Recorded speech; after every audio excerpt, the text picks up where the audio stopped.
Epictetus believed that a person who's anxious is suffering from their desires and aversions. This is a nice way to see it because it's actually very accurate. You don't get nervous at negative things or awful things that you can control. For example, getting addicted to a drug or neglecting somebody you love or somebody who depends on you. You don't get nervous at developing or getting diabetes because it is within your powers, within, how your diet and stuff. That's within your power. Those are things that you're not constantly nervous, but constantly are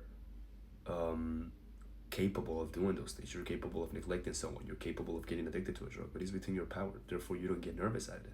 However, things that are negative, but lie outside of your power, those are the things that make us nervous. For example, being disdained by other people, being humiliated, getting fired. Let's say maybe being alienated by a group of people that you like. Maybe maybe being stolen something that you love, like your computer or your phones, things like that. Things that are bad, but you cannot fully control because it depends on other people or depends on nature, right?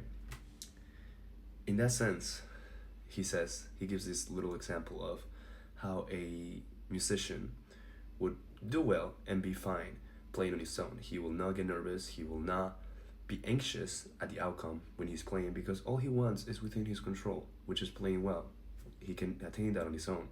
He doesn't need any help. He doesn't need any luck. However, when he's playing in front of an audience, the things change.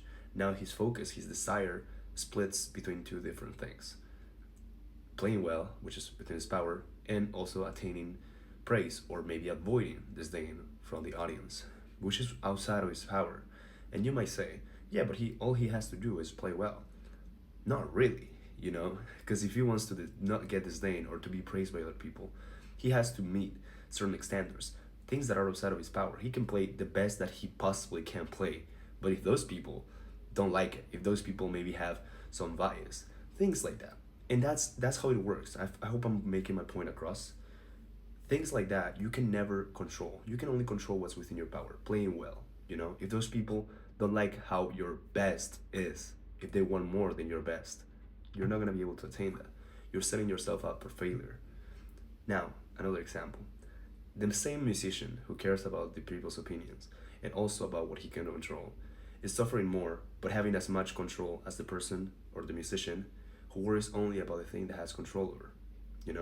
He understands that, worrying about other things are futile. Things that are outside of his power are completely futile. He cannot control anything else. He controls as much as the person who's worrying about other things, about things that are external, So they have the same amount of power over that thing. Does that make sense? But one suffers and the other doesn't, One gets the disdain even if he does his best. The other one will also get disdain even if he does his best.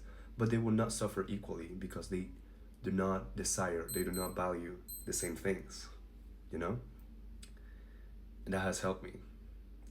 It's important. I think it's great if you try to train yourself on this because it's not going to be easy. But little by little, I've seen that it does help me.